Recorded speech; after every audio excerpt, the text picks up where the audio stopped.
ভাই বসেন বসেন প্লিজ বসেন। আপনাদের জন্য মাহফিল শুরু। আর আরেকটি বিশেষ আমরা জানি আপনারা কোরআনের প্রেমী, কোরআনের পাগল। মুফতি হামজাকে যদি যারা পরিমাণ ভালোবেসে থাকেন বসেন। আরে যান আসবেন মঞ্চে আপনাদের হাসানি দেবে বসেন। সবাই বসে পড়েন প্লিজ, সবাই বসে পড়েন প্লিজ, বসেন ভাই প্লিজ। সবাই ঠিকই ভাবে বসেন বসেন বসেন। আরে ভাই আমরা তো এইভাবে বলতে পারছি না, বসেন বসেন পয়সা গান এটা বলছি না, বসেন। আর যদি করেন লা ইলাহা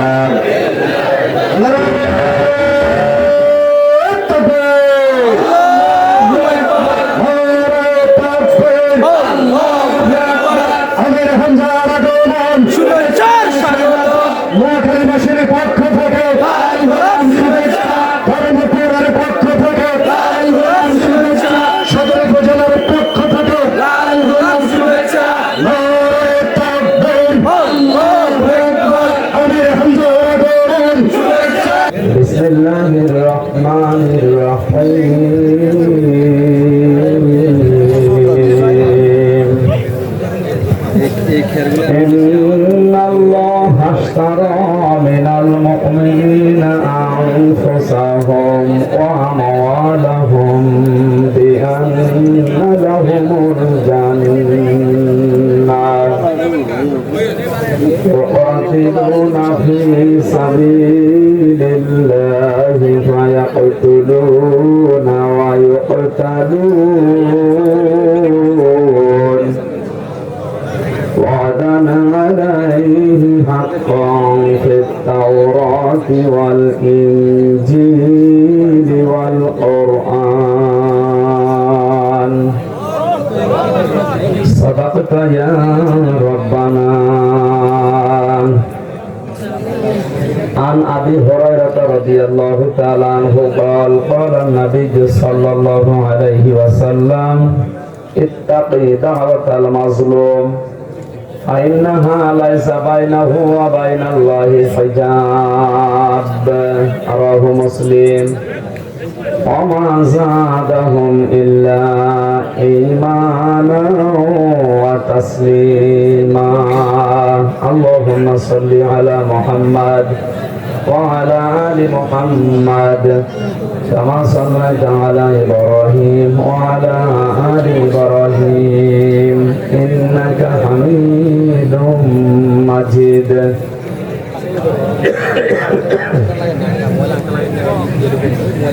اللهم بارك على محمد وعلى آل محمد كما باركت على إبراهيم وعلى آل إبراهيم إنك حميد مجيد. দাও খোদা দাও আমায় আবার তোমার দারাজ দিন, দাওয়ালির মতো বীর সেনানি জাগাতে নিখিল। দাও খোদা দাও আমায় আবার তোমার দারাজ দিন। আলহামদুলিল্লাহ। নোয়াখালী সদর, হাজিরহাট, ধর্মপুর, সন্দীপপাড়া খাদিজাতুল কুবরা রাদিয়াল্লাহু তাআলা আনহা জামে মসজিদ মাদ্রাসা এলাকাবাসী এবং যুব সমাজের উদ্যোগে তাফসীরুল কোরআন মাহফিলের সংগঠন সভাপতি জনাব আলহাজ কবির উদ্দিন, প্রধান অতিথি 7 নম্বর ধর্মপুর ইউনিয়ন পরিষদের সম্মানিত চেয়ারম্যান অ্যাডভোকেট সিদ্দিকুর রহমান সাবু, বিশেষ মেহমান বিশিষ্ট আইনজীবী জনাব ব্যারিস্টার নুরউদ্দিন সাহেব। আলোচনা করলেন যারা মাওলানা কারি আব্দুল মান্নান, মাওলানা হোসেন আহমেদ মাহফুজ, মাওলানা সুলাইমান গাজী, মাওলানা আবু সাফা। ওয়ারাফা'না লাকা যিকরা। সম্মান মর্যাদা শুধু দুনিয়া না, দুই জগতে যেন আল্লাহ দান করেন, বলেন আমিন। মঞ্চে বসা ওলামায়ে কেরাম, সামনে বসা মুসলমান ভাইরা, পর্দার আড়ালের সম্মানিত মা এবং বোনেরা, প্রশাসনের ভাইরা, প্রাণ প্রিয় নোয়াখালীবাসী, দল মত নির্বিশেষে কোরআনের এই অনুষ্ঠানে যারা এসেছি খুশি হয়ে বলছে আলহামদুলিল্লাহ। মানে আলেমদের মর্যাদা কামনা করলাম। তাদের আলেম কারা? ইমাম ইবনে তাইমিয়া রাহমাতুল্লাহ আলাইহি লিখেছেন, তিনটা গুণ যার ভেতরে আছে এই লোকটাকে আলেম বলা যায়। এক নম্বর, যে আল্লাহর কালাম নিয়ে চিন্তা ভাবনা করে। আর এই ধরনের আলেম এখন দিন দিন পৃথিবী থেকে কমে যাচ্ছে। আমাদের ৯৬% মুসলমানের দেশেও এখন এরকম আলেম নেই। এটার জন্য শুধু আমরা একাই দায়িত্ব না, রাষ্ট্রের যারা দায়িত্বে আছে তাদেরও দায়িত্ব আছে। লালনের জীবনী গবেষণাগার খোলা হয়। রবীন্দ্রনাথ ঠাকুর কিভাবে মঞ্চ রেখেছে এ নিয়ে তার জীবনী গবেষণাগার খোলা হয়। কোরআনের গবেষণাগার দেশে এখনো পর্যন্ত নেই। এটা মুসলিম হিসাবে আমাদের জন্য এটা দুর্ভাগ্য। সুতরাং আমরা নিজ নিজ উদ্যোগে যে যেখানে আছি কোরআনে কারিম কেন্দ্রিক জীবন চালানোর জন্য কোরআন থেকে নতুন নতুন তথ্য বের করে জাতিকে দেওয়া লাগবে। আজকের তেলাওয়াত কিন্তু আয়াতে কিছু আছে, নতুন বিষয় আসবে ইনশাআল্লাহ, আমরা ডেলিভারি দেওয়ার চেষ্টা চালাবো ইনশাআল্লাহ। দ্বিতীয় নম্বর আলেমের গুণ হচ্ছে যে আল্লাহর ইবাদতে নিজেকে লিপ্ত রাখে। ইবাদত মানে শুধু নামাজ পড়া রোজা রাখা না, রান্নাঘর থেকে আন্তর্জাতিক জীবন পর্যন্ত মানুষের জীবন কিভাবে চলবে এই সব জায়গায় যার পদচারণা থাকবে এই লোকটা আলেম। এই আলেম তো এখন দেশে ভরি ভরি। এই ৩ নম্বর, আল্লাহর অসন্তুষ্টিমূলক কাজ থেকে যারা নিজেকে হেফাজত করবে, বাঁচিয়ে রাখবে। আলেমের গুণ কয়টা পেলাম? আল্লাহ যারা আলেম হচ্ছে এই দেশে পৃথিবীতে তাদেরকে এই গুণে গুণান্বিত হবার তৌফিক যেন দান করে। কোরআনে কারিমে আল্লাহ রাব্বুল আলামিন জানিয়েছেন, ওমান আসলামু মিম্মান কাতামা শাহাদাতান ইনদাহু মিনাল্লাহ। ওই লোকটা আল্লাহর কাছে সবচাইতে বড় জালেম, নিকৃষ্ট মানুষ। ইসমে তাফজিল শব্দ সুপারলেটিভ ডিগ্রি দিয়েছেন আল্লাহ, এর উপরে আর কোনো শব্দ হয় না। সবচাইতে ঘৃণিত খারাপ মানুষ জালেম আল্লাহর কাছে বিবেচিত ওই লোকটা যার কাছে কোরআনের জ্ঞান থাকার পরেও দুনিয়ার স্বার্থ পেয়ে গোপন করে দেয়। আর এটা এখন পৃথিবীতে দিন দিন বাড়ছে। বাল্লিগু আন্নিওয়ালা আয়া, খেয়াল করেন শব্দের দিকে, বাল্লিগ না বাল্লিগু বহু বচন। নবীর এই কথার ভেতরে হামজা যদি থাকে নুরুদ্দিনও আছে, আপনি নেই। যেহেতু বহু বচন দিয়েছেন, পৃথিবীর যত উম্মত দুনিয়াতে নবীজির দাবি করবে যে আমি নবীর উম্মত, এ বাল্লিগুর ভেতরে সে আছে। আল্লাহর নবী একটা শব্দ দিয়ে জানিয়েছেন, তোমরা সবাই মিলে পৌঁছিয়ে দাও আন্নি, আমার পক্ষ থেকে বলাও আয়া। যদি একটা আয়াত তোমার জানা থাকে, আমার হয়তো বেশি আয়াত জানা আছে, আমার দায়িত্ব বেশি প্রচার করা। আপনি তো অন্তত কুল হুয়াল্লাহু আহাদ জানেন নাকি? আপনার দায়িত্ব এখন নামাজের মতোই ফরজ, ওইটাও পৌঁছিয়ে দেওয়া। আমি একটু বেশি জেনে ফেলেছি, আমার প্রচার করতে গিয়ে যদি এত বাধা আসে, আপনি যতটুকু জানেন আপনিও তো প্রচার করা দরকার, কোনো বাধা নেই। সবাই মিলে যদি আমরা এই দায়িত্বটা পালন করতাম, এই দেশে কেউ কোরআনের অনুষ্ঠানে বাধা দেওয়ার সাহস পেত। কারণ ৯৬% আমরা, ৪ ওরা। ৯৬% মানুষের ফরজ দায়িত্ব যাতে এটা হয়ে যেত যে সবাই মিলে প্রচার করব, যে যতটুকু জানি। তো ৪ মানুষ বাধা দেওয়ার সাহস পেত না। আমরা এটাকে এখন অন্যদিকে নিয়ে গেছি। কোরআনে কারিমের কথা বলতে গেলে মানুষ উল্টা পাল্টা ধারণা করে। এজন্য কোরআন কি করে প্রচার করা লাগবে, মানুষের সামনে উপস্থাপন করা লাগবে, আল্লাহ ধরন শিখিয়েছেন। কিতাবুন উনজিলা ইলাইকা ফালা ইয়াকুন ফি সাদরিকা হারাজুম মিনহু লিতুনযিরা বিহি ওয়া যিকরা লিল মুমিনিন। সূরা আরাফের 2 নম্বর আয়াতে আল্লাহ বলেন, এই যে কিতাবে কোরআন আপনাকে দিলাম, এটা দিয়ে মানুষকে সতর্ক করবেন, কিন্তু সাবধান, আপনার মনের ভেতরে কোরআন দিয়ে সতর্ক করার সময় যেন কোনো সংকীর্ণতা, কোন দুর্বলতা, ভয়, ভীতি, সংশয়, সন্দেহ, দুর্বলতা এগুলো কাজ না করে। যিকরালিল মুমিনিন, কোরআন মুমিনদের জন্য উপদেশ। ইয়াতে হারাজন শব্দটা আমি পেয়েছি যতগুলো তাফসীর বিশ্ববিদ্যালয়ে থাকাকালীন আমি মিলিয়েছি। হারাজনের ব্যাখ্যায় দুইটা শব্দ বেশি পাওয়া যায়। এক নম্বরে যদি আপনি কোরআন দিয়ে যখন সতর্ক করবেন, হয়তো অনেক মানুষ আপনার সামনে আছে যারা কোরআনের ওই বক্তব্য না বোঝার কারণে রাজনীতি মনে করে বিরোধিতা করবে। এই মানুষ বাংলাদেশে নেই, এটাই বেশি।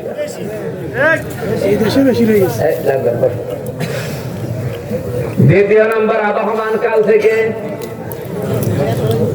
অনেক নিয়ম নীতি ইসলাম মনে করে মানুষ পালন করে, বিশেষ করে বাংলাদেশে, ভারতে আর পাকিস্তানে। এদেশে বেশিরভাগই ইসলাম চলে বানানো। বাবা করে গেছে ওই করছে, দাদা করে গেছে ওই করছে। ভালো করে খেয়াল করেন, বাবা করেছে এই করছি, দাদা করেছে এই জন্য করছি, এইটার নাম ইসলাম না। আল্লাহ কি বলেছে, রাসূল কি করেছে, এটার নাম ইসলাম। এটা বাবা করে গেছে, দাদা করে গেছে, পূর্বপুরুষ করেছে, যেন আমিও করি, এই অভ্যাস, এই চরিত্র কাফেরদের। এটা তো আমি বানালাম না। وَإِذَا قِيلَ لَهُمْ تَعَالَوْا إِلَى مَا أَنزَلَ اللَّهُ وَإِلَى الرَّسُولِ قَالُوا حَسْبُنَا مَا وَجَدْنَا عَلَيْهِ آبَاءَنَا أَوَلَوْ كَانَ آبَاؤُهُمْ لَا يَعْلَمُونَ شَيْئًا وَلَا يَهْتَدُونَ। সূরা মাইদার 7 নম্বর পারার 4 নম্বর পৃষ্ঠার প্রথম নম্বর লাইনের 104 নম্বর আয়াতটা আল্লাহ তাআলা বলেন, হে নবী, যখন মানুষদেরকে আপনি ডাকবেন আসো আল্লাহর বিধানের দিকে, আমার আদর্শের দিকে, তখন আপনি দেখবেন অনেক মানুষ কথা বলবে, ক্বালু হাসবুনা, আমাদের জন্য যথেষ্ট, মা ওয়াজাদনা আলাইহি আবানা, আমাদের পূর্বপুরুষ, বাপ দাদা, মুরব্বি, এদের কাছে আমরা যা পেয়েছি ওইটাই যথেষ্ট, আমারটা লাগবে না। এই কথা বলার মানুষ এখন দেশে নেই। আপনি চোখে আঙ্গুল দিয়ে দেখিয়ে দেবেন, এরপরও বলবেন আমার বাবা বলেছে। এখানে শব্দের দিকে তাকান, আওয়ালাউ কানা আবাউহুম, যদিও তাদের এই বাপ দাদারা, পূর্বপুরুষেরা, মুরব্বীরা, লা ইয়ালামুনা শাইআ, দিন সম্পর্কে সেরকম কিছু জানতো না, ওয়ালা ইয়াহতাদুন, হেদায়েতের উপরেও ছিল না, এরপরেও তারা অন্ধভাবে তাদের মেনে চলবে। এই চরিত্র কাফেরদের। এখন অনেক মুসলমান এই চরিত্র নিয়েছে। এই জন্যই কোরআনের কথাগুলো বলতে গেলে আবহমান কাল থেকে ওরা ইবাদত মনে করে এটা করে আসছে, তাফসীর করতে গেলে ওইগুলো টেকে না, তখন ওই মানুষগুলো মন খারাপ করে।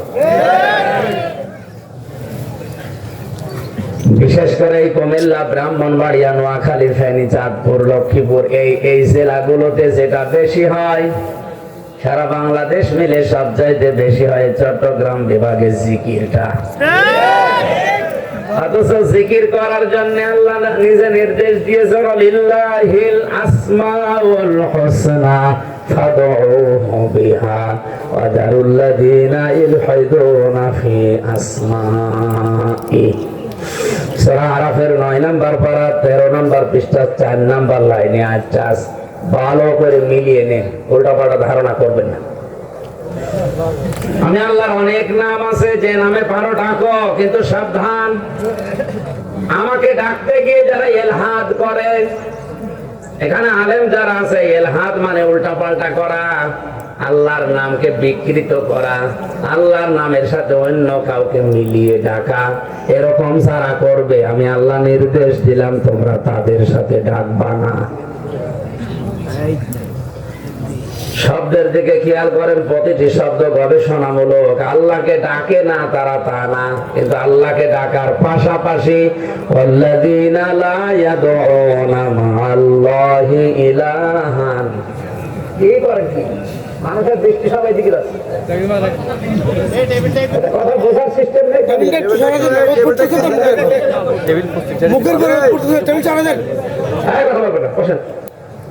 সময় দিয়েছে মাত্র 15 মিনিট, আর 14 বার ডিস্টার্ব করছে।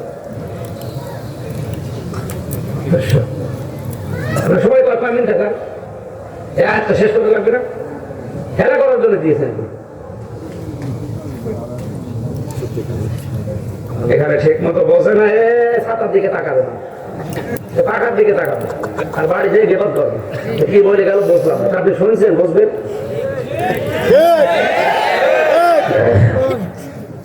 এমনিতে মাইক নিয়েছে একেবারে সেরকম, আমার গলা বসে যাচ্ছে, আর চারিদিক থেকে মাইক আলাদা যদি আমি সামনে কোনো জায়গায় পাই, আপনার পাওয়ার নেই, আপনি কি আর দিবেন? আপনি বলবেন তাই ভালো, আমি পারবো না, এত বড় অনুষ্ঠান আপনারা জেলা শহর থেকে ভালো মাইক নেই।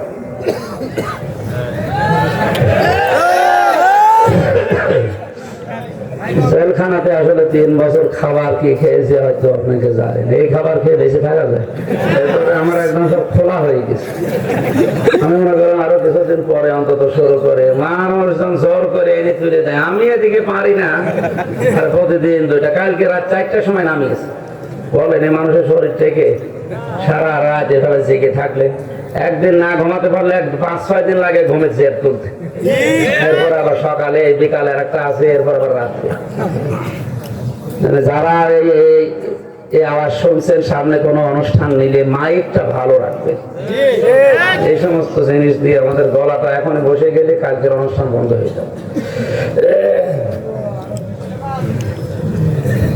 আমার ভাইরা, সূরা ফুরকান 19 নম্বর পারার 4 নম্বর পৃষ্ঠা 14 নম্বর লাইন আয়াতটা আছে, ওয়াল্লাযীনা লা ইয়াদউনা মা'আল্লাহি জামাআল্লাহ, আল্লাহকে ডাকে না তা না, আল্লাহকে ডাকে তারা, আল্লাহর সাথে যারা অন্য কাউকে ডাকে এদের ডবল শাস্তি হবে।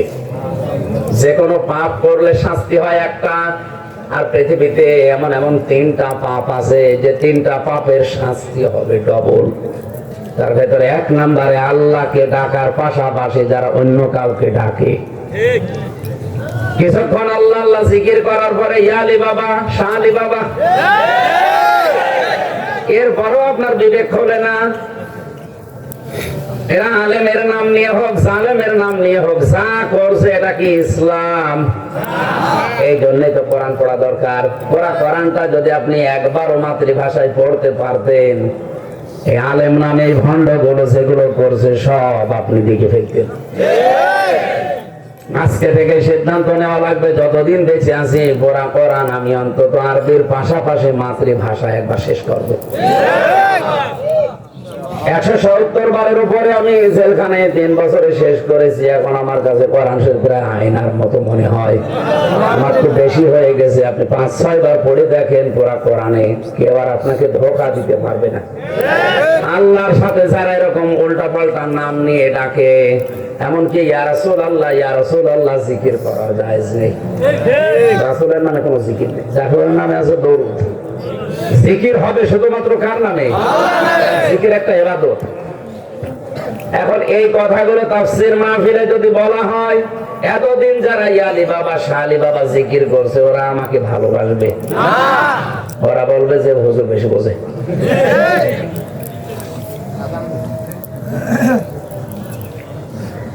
এখানে কোরআনে কারিমের কোনো কিছু গোপন যারা করে, ওরা আলেম তো দূরের কথা, আসলাম ইসমে তাফসীর, এত বড় কঠিন শব্দ আল্লাহ দিয়েছেন, এর উপর আর কোনো শব্দ আরবিতে নেই। আসলাম সুপারলেটিভ ডিগ্রি ব্যবহার করে আল্লাহ জানিয়েছেন এত বড় জালেম আর আমার কাছে কেউ নেই, যে কোরআনের জ্ঞান আছে অথচ জানার পরেও দুনিয়ার স্বার্থ পেয়ে গোপন করে রাখে। এখানে আমাদের সবার উচিত হচ্ছে যতটুকু জানি ওইটাই প্রচার করা, এটা নামাজের মতো ফরজ। তাহলে এই দেশে আর কোরআনের মাহফিল করতে অনুমতি নেওয়া লাগবে না। কি সিস্টেম চালু করেছে দেখেন তো, 14 জায়গায় বলা লাগবে। আমি কি বসে বসে জেনা করছি যে এত কিছু বলা লাগবে? আমরা দেশের নাগরিক, রাষ্ট্রের জনগণ আমরা না? আমাদেরকে পাহারা দেওয়ার দায়িত্ব আপনার, কারণ আমরা একটা বেতন দেই। এই একটা অনুষ্ঠানে 14 জায়গায় যাওয়া লাগবে, তারপরও দিতে চাইলে তো হয়, দিতে চাই।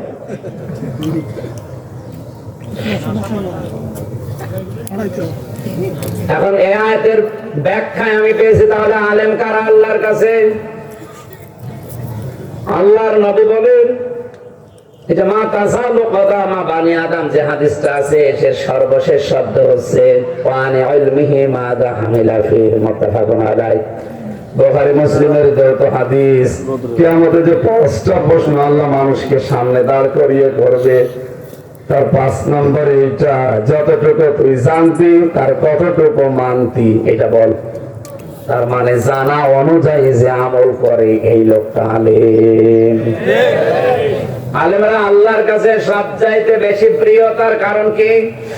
ইন্নামা ইয়াখশাল্লাহা মিন ইবাদিহিল উলামা। সূরা ফাতিরের 28 নম্বর আয়াতের প্রথম অংশে আছে, আলেম যারা আছেন তাদেরকে বলছে ইন্নামা ইয়াখশাল্লাহু না ইন্নামা ইয়াখশাল্লাহা। কালকে কে যেন বক্তব্য দিচ্ছিল আমার আগে, উনি বলছিল ইন্নামা ইয়াখশাল্লাহু। এই শব্দ যদি কেউ বুঝে শুনে বলে ওর ইমান নষ্ট হয়ে যাবে, কারণ বাংলা অর্থ দাঁড়াবে অবশ্যই আল্লাহ আলেমদের ভয় করে।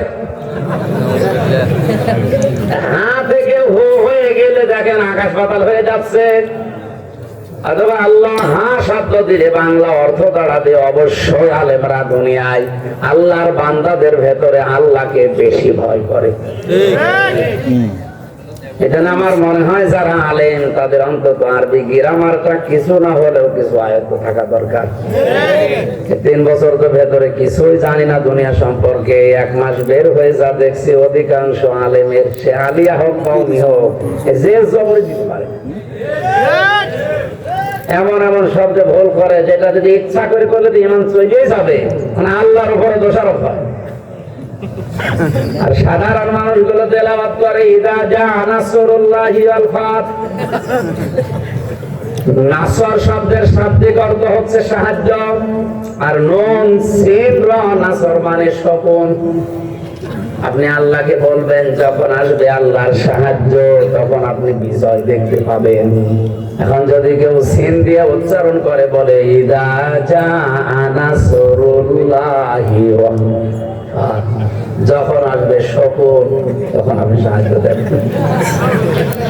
আমি আশা করছি আলেমরা শব্দের দিকে খেয়াল করে করে পড়বেন, প্রতিটি শব্দ চিন্তা ভাবনা করার জন্য। হ্যাঁ, আপনি আরবি গ্রামারের লাইনে চিন্তা করেন, অনেক কিছু বের হবে। কোন তথ্য বের করার জন্য ভাবেন, অনেক তথ্য পাবেন। আমি ওদিকে ভাব দিলাম, আমার সময় খুব কম, তো আপনাদের নামাজ পর্যন্ত সময়, এই জন্য আয়াতের দিকে যাচ্ছি। দরুদ আর সালাম পাঠ করার মাধ্যমে সূরা তাওবার 111 নম্বর আয়াত পড়েছি, তাও অর্ধেক। এক একটা শব্দে এত কথা আল্লাহ দিয়েছে, কিয়ামত পর্যন্ত যদি কেউ এই আয়াতগুলো নিয়ে আলোচনা করে, পর্যালোচনা করে, কিয়ামত এসে যাবে, তবে আয়াতের কথা শেষ হবে না। খুব খেয়াল করে মেলাবেন, অল্প সময় তো। ইন্নাল্লাহ হাশতারা মিনাল মুমিনিনা, অবশ্যই আমি আল্লাহ ক্রয় করে নিয়েছি, না নেব, নিয়েছি। আমি আল্লাহ কিনে নিয়েছি, ক্রয় করে নিয়েছি, মিনাল মুমিনিনা, মুমিনদের কাছ থেকে, আনফুসাহুম তাদের জীবন, ও আমওয়ালাহুম তাদের সম্পদ, বিআন্না লাহুমুল জান্নাহ, বিনিময়ে আমি আল্লাহ তাদের জান্নাত দিয়ে দিয়েছি। সুবহানাল্লাহ। মহাখালীবাসী জন্মের পর থেকে আমার মনে হয় আয়াতটা আমরা অনেকেই শুনেছি, কিন্তু এর ভেতরে একটা নিগূঢ় তথ্য আছে। এখানে ক্রেতা সরাসরি সাধারণ মানুষ না, কে? সবাই বলেন কে? বিক্রেতা না, আমরা মানে মিনাল মুমিনিনা, আল্লাহ কিনতে চায় কিন্তু যার তারটা না, মুমিনের কাছ থেকে। এখন যদি আপনি মুমিন না হয়ে মুনাফিক হয়ে মসজিদ বানিয়ে দেন, আল্লাহ কিনবে না। মুমিন না হয়ে কাফের হয়ে মুনাফিক হয়ে মুশরিক হয়ে কোন মানুষ যদি মসজিদের টাইলস লাগিয়ে দেয় আল্লাহ কিনবে না, অথচ এইটাই বেশি করা হয়। কোন মুমিন সুদ খেতে পারে না, ঘুষ খেতে পারে না, ঘুষের টাকা সুদের টাকা দিয়ে আপনি মসজিদের টাইলস লাগিয়ে দিচ্ছেন, ওটা কিনবে আল্লাহ না, ওটা পানিতে ফেলা হবে। তাহলে দান করা বন্ধ করে দিন। আমি আয়াতে সঠিকটা তুললাম, কারণ আল্লাহ কিনবে না। সারা জীবন ঘুষের টাকা অর্জন করে করে 10 তলা বিল্ডিং বানিয়ে উনি মাদ্রাসার নামে দিয়ে দিচ্ছে। আরে ভাই, আপনার তো তালা নেবেন, কারণ আল্লাহ পবিত্র, উনি কিনতে চায় পবিত্র মাল। আজ কত মুনাফিক এই দেশে, উপরে উপরে ভেষ ধরে ভেতরে মুনাফিক। এই লোকগুলো দেখে ইসলামের বিভিন্ন কাজ করে মনে করছে আমারটা কবুল হয়ে গেছে। আপনি 564টা কেন 5000 মসজিদ বানালেও কবুল হবে না যদি মুমিন হতে না পারে। আপনারা অন্যদিকে নিয়ে যান না, কিন্তু বলার জন্য বলা যায়। এখানে আমাদের কিছু আল্লাহকে বিক্রি করতে হলে কি হওয়া লাগবে?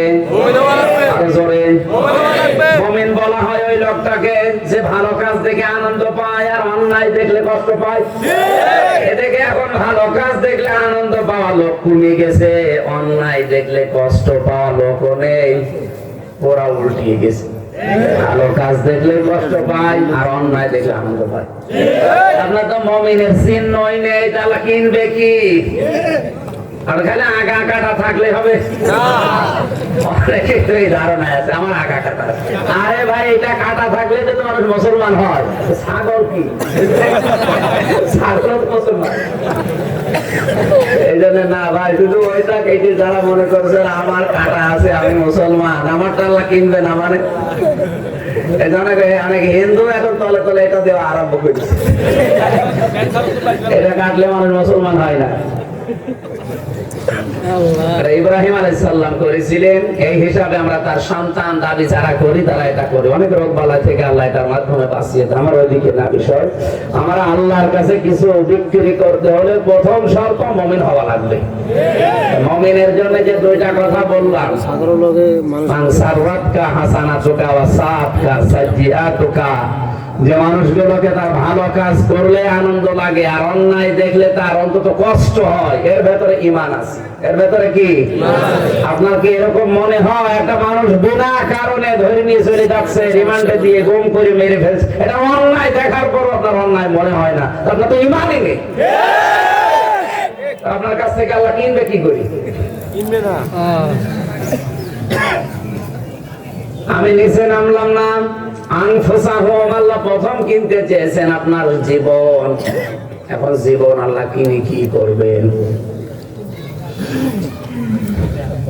আসল কথা হচ্ছে, আমার আল্লাহ যখন জীবন কিনতে চান, কোন অপবিত্র জীবন কিনবেন না, পবিত্র জীবন কিনবেন। আর জীবন পবিত্র করার জন্য বারবার গোসল করা লাগবে। দুইটা জিনিস থেকে যারা মুক্ত থাকতে পারবে তাদের জীবন আল্লাহর কাছে পবিত্র। 1 নম্বরে যারা শিরক থেকে মুক্ত থাকবে, 2 নম্বরে যারা বেদাত থেকে মুক্ত থাকবে।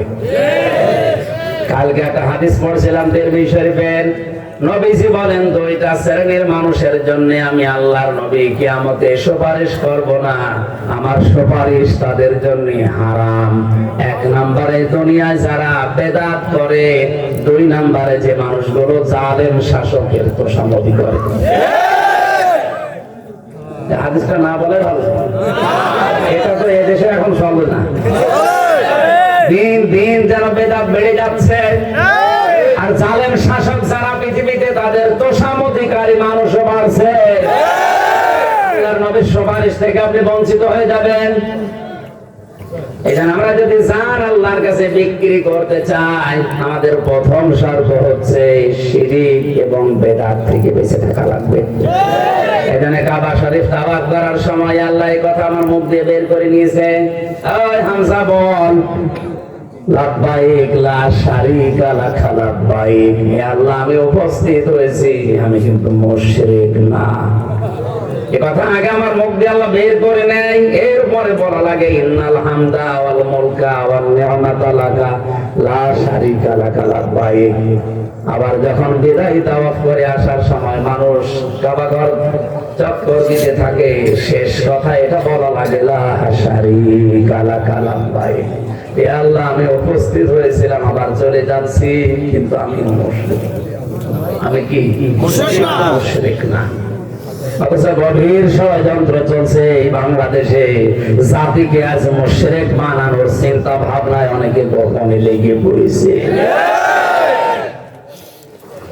শিরিক করলে জীবন যেহেতু অপবিত্র হয়ে যায়, আল্লাহ তখন আর কিনবে না, ওরা খুব সূক্ষ্ম ভাবে আগাচ্ছে। নবীজির চাচা আবু তালেব সারা জীবন নবীকে ভালোবাসা দিয়েছিল, কিন্তু লোকটা মুশরিক ছিল। এই কারণে নবীজি তার কবরের পাশে দোয়া করার পরও আল্লাহ হাত ফেরত দিয়েছিলেন। বিশ্বনবী তার চাচা আবু তালিবের জন্য হাত তুলে দোয়া করেছেন, রব্বুল আলামিন তুমি আমার চাচাকে মাফ করে দাও। আল্লাহ পাক ফেরেশতা পাঠিয়ে বললেন হাত নামান। কার জন্য হাত তুলেছেন? এই লোকটা তার চাচা, আল্লাহ জানে। সারা জীবন আপনাকে গলে নিয়ে, কাকে নিয়ে, চমা দিয়ে, পিঠে নিয়ে মানুষ করেছে, আল্লাহ দেখেছে, কিন্তু লোকটা তো মুশরিক। এই যে পরের আয়াতে আছে মা কানা লিন-নাবিয়্যি ওয়াল্লাযীনা আমানু আইয়াস্তাগফিরু লিল-মুশরিকিন ওয়ালাউ কানু উলি কুরবা মিন বা'দি মা তাবায়্যানা লাহুম আন্নাহুম আসহাবুল জাহিম। হে নবী, হাত নামান। কোন নবীর জন্য, কোন ইমানদারের জন্য এটা জায়েজ না, শোভনীয় না, উচিত না, এটা বৈধ নয় যে কোন মুশরিকের জন্য আল্লাহর কাছে সে ক্ষমা চাবে। এটা শুধু ইমানদারকে না, নবীকে পর্যন্ত আল্লাহ আদেশ দিচ্ছেন। আলাউ কানু উলি কুরবা, যদিও এটা আপনার নিকট আত্মীয় হয়। নোয়াখালীবাসী একটু বিবেক খাটান, যে নবী জীবনে হাত তোলা লাগেনি, মনের ভেতরে কামনা বাসনা আসলে কবুল হয়ে গেছে। সেই লোকটা আজ হাত তুলে বসে আছে চাচার কবরের পাশে, আল্লাহ হাত ফেরত দিয়ে বলছে হাত নামান। এই লোকটা মুশরিক, এর জন্য কেন দোয়া করবেন? আপনার জন্যও জায়েজ না। মুশরিক মারা গেলে আপন চাচা নবীজির জন্য দোয়া করা যদি জায়েজ না হয়, আল্লাহ হাত নামিয়ে দেয়। বাংলাদেশে এখন টাটকা মুশরিক মরে যায়, আর আমরা দোয়া করে জান্নাতে দিয়ে আসি। ধোঁকা দিয়ে ওদেরকে আমরা বোকা বানাচ্ছি। ওরা মনে করছে না, এত বড় যখন দোয়া করছে হবে। আরে আমি রামজাদুপুর কাবার ইমাম দোয়া করলেও হবে না, মুশরিকের জন্য হবে।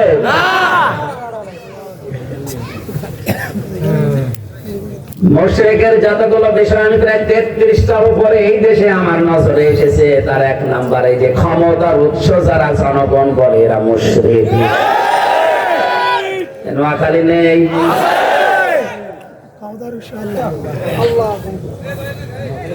এরা কোরআনে কারিমের আয়াতের সাথে পুরোপুরি সাংঘর্ষিক। এজন্য এই বিশ্বাসে যারা আছেন, এই মুহূর্তে আপনি ওটা ছেড়ে দেন। আপনি মানতে পারেন না, সেটা আলাদা। ক্ষমতার মালিক একমাত্র আল্লাহ। ক্ষমতার উৎস কে? আল্লাহ। জনগণ রাম বামরা কিন্তু আর বসে থাকবে না। এই কথা নিয়ে ওরা উলট পালট করে কাটছাট করে কালকে ছড়াবে যে দেশদ্রোহী, সংবিধান মানে না। আপনার তা মানতে গিয়ে কি আমি আল্লাহ নাফরমানি করবো? আমি যদি জাহান্নামে যাই, আপনার দেশে থেকে করবো কি? এখানে মুশরিক বানানোর যে সিস্টেম গোপনে চলছে, আমাদের সতর্ক হওয়া লাগবে। জীবন যদি আল্লাহর কাছে বিক্রি করতে চায়, আল্লাহর কসম শিরক মুক্ত, বেদাত মুক্ত হওয়া লাগবে। 2 নম্বরে আমওয়ালাহুম, তোমাদের মাল আল্লাহ কিনতে চান। মাল মানে আবুল মাল, আপনাদের কুমিল্লার মাল না। এ মাল এখন আর নাই, আছে দায়িত্বে আছে, এখন দিনাজপুরে রাখবেন। সুতরাং মাল মানে মাল গুলো না, মাল মানে মালের ব্যাখ্যা আমি 9টা পেয়েছি। মাল শব্দের শাব্দিক অর্থ সম্পদ। আল্লাহ এখানে শুধু মাল না দিয়ে আমল বহু বচন দিয়েছেন। নবীজি বলেন দুনিয়া কুল্লুহা মাতাউন ওয়া খায়রু মাতাউদ দুনিয়া ইমরাতুস সালিহা। পৃথিবীর সব কিছু মাল সম্পদ, এর ভেতরে উত্তম সম্পদ হচ্ছে আল্লাহওয়ালা মেয়ে মানুষ। প্রথম নাম্বার থেকে শুরু করছি, পৃথিবীর সব কিছু সম্পদ মাল, এর ভেতরে উত্তম সম্পদ আল্লাহওয়ালা। আল্লাহওয়ালা মেয়ে লোক বলা হয় ওইটাকে প্রতিদিন সিনেমা দেখে। তিরমিজি শরীফের হাদিসে এসেছে আল্লাহওয়ালা মেয়ে মানুষ হওয়ার জন্য 4টা গুণ লাগবে। 19টা গুণ আছে, তার ভেতরে 4টা মাস্ট বি লাগবে। 1 নম্বরে আল্লাহওয়ালা নারী ওইটা স্বামী যখন আসে তার কাছে যে কোনো কায়দায় স্বামীকে যারা আনন্দ দেয়, এরকম বউ আজ দেশে দেশে কমে যাচ্ছে। এই কারণে পরকীয়া বাড়ছে। স্ত্রীর কাছে রেসপেক্ট পায় না, সম্মান পায় না, যেটা পাওয়া দরকার ওইটা পায় না, তখন বাধ্য হয়ে অন্য জায়গায় লাইন করে। ঠিক তার মানে এই লাইনে এগুলো চলে, আর নোয়াখালী এগুলো চলে, তার বাস্তবতার সুবর্ণ চল। ব্যাপার করলে মাঝে মাঝে দেখবেন যত অকাম চলছে এই থানায়, ওই থানায় আমি আর দাওয়াত নিতে চাই। এত জোর করতে আসে 4-5 সন্তানের মাকে ওরা ছেড়ে যায় না। নাউজুবিল্লাহ। নোয়াখালীর বদনাম করে ফেললে এই থানাটা।